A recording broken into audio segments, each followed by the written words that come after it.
Les pneus sont l'unique point de contact entre le véhicule et la chaussée.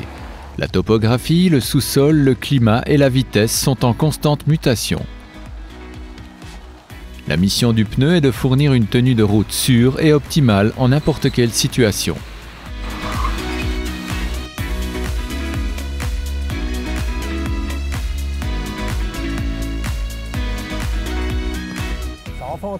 Les qualités exigées aux pneus sont immenses. Il lui faut amortir, rebondir, avoir une bonne dirigeabilité, offrir des comportements routiers parfaits et être d'une longévité exceptionnelle. Un pneu est caractérisé par sa dimension, par exemple 205 par 55 R1694V. 205 désigne la largeur du pneu en millimètres, 55 le rapport en pourcent entre la hauteur du flanc et la largeur du pneu. R signifie pneu radial, autrement dit le type de pneu.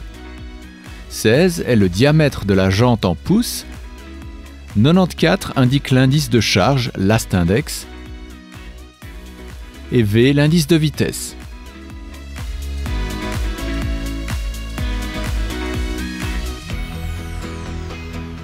Un pneu d'hiver est identifiable par le symbole de flocon de neige gravé sur son flanc. Sa gomme est optimisée pour les basses températures. Sa sculpture en lamelles permet de bien accrocher sur la neige et le verglas. Au cours de nos tests de pneus d'hiver, nous avons constaté de grandes différences entre les produits. Notre vidéo vous montrera lesquelles. Pour des raisons de sécurité, le TCS déconseille de finir les pneus d'hiver en été, car des tests ont clairement montré que la distance de freinage était nettement plus longue avec des pneus d'hiver qu'avec des pneus d'été. Rouler avec des pneus d'hiver signifie également rouler avec des pneus dont les sculptures sont déjà bien réduites, donc une adhérence moindre, une plus mauvaise dirigeabilité avec pour conséquence un plus grand danger d'aquaplaning. Un pneu d'été se différencie du pneu d'hiver tant par ses sculptures que par sa gomme. Celle-ci doit pouvoir offrir la meilleure adhérence quand les températures sont élevées. Les pins de sculpture sont plus grands que ceux des pneus d'hiver et offrent une meilleure stabilité. Nous avons testé des pneus d'été dans les conditions hivernales et les résultats ont montré de manière éclatante le grand danger auquel on était exposé. En effet, alors que la distance de freinage sur la neige a une vitesse de 50 km/h et de 25 mètres avec des pneus d'hiver, elle passe à 56 mètres avec des pneus d'été, donc pratiquement 2 fois plus longue. Les derniers progrès techniques apportés aux pneus toute saison font que ceux-ci peuvent à présent égaler de bons pneus d'hiver et de bons pneus d'été, mais seulement dans certains critères bien précis. Ainsi, des pneus toute saison avec de bonnes qualités estivales ont des points faibles sur la neige et des pneus toute saison avec de bonnes qualités hivernales des points faibles sur sol sec. Les pneus toute saison demeurent donc toujours une solution de compromis. Un équipement inadéquat comme des pneus d'hiver en été, un pneu non conforme à la vitesse maximale autorisée ou un pneu sous-gonflé est extrêmement dangereux pour la sécurité. En Suisse, les pneus sont soumis à peu de spécifications légales. Parmi celles-ci figure un profil minimum de 1,6 mm. Pour mesurer la profondeur des sculptures de 4 mm pour les pneus d'hiver recommandés par le TCS, vous pouvez utiliser une pièce de 2 francs. Il vous suffit de l'insérer dans la rainure. Si le socle de la DS Helvetia est toujours caché, les sculptures du pneu sont encore suffisantes pour une prochaine saison. En été, la profondeur recommandée est 3 mm et peut être testée avec une pièce de 1 franc.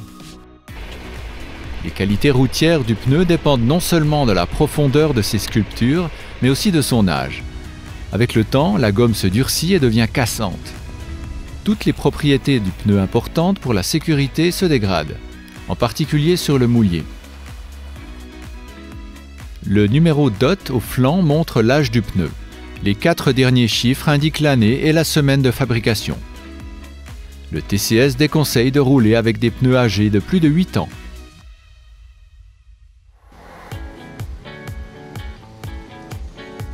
Une conduite en toute sécurité exige une pression correcte des pneus. Rouler avec des pneus sous-gonflés se répercutera négativement sur la tenue de route, la consommation de carburant et la longévité du pneu. Il est recommandé d'augmenter la pression de 0,2 bar en cas de charge élevée, par exemple lors du départ en vacances. Vous trouverez la pression correcte dans le manuel d'entretien de votre voiture, sur le chambranle de la portière et également sur le volet du réservoir de carburant.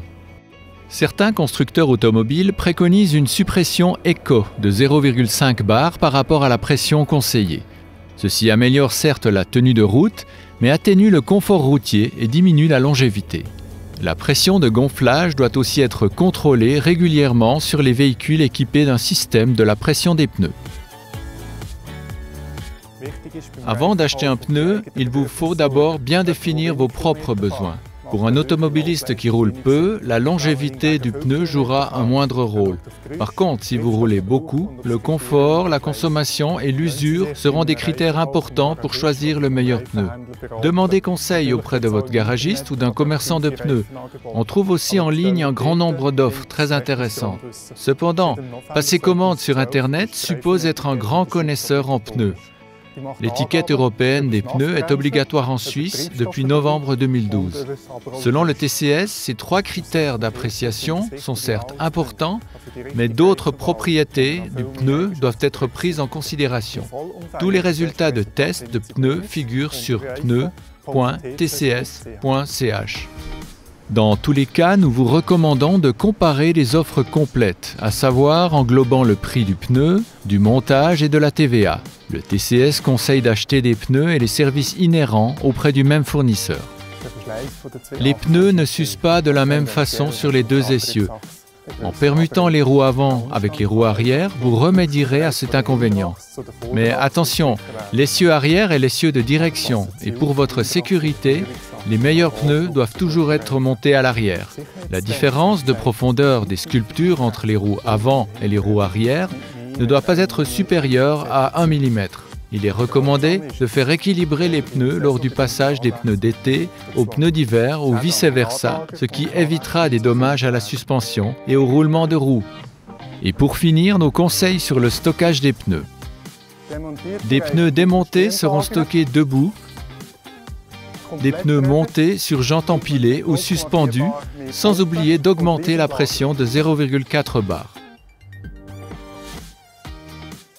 Si vous avez des questions sur les pneus, envoyez-les à tcs.ch/expert.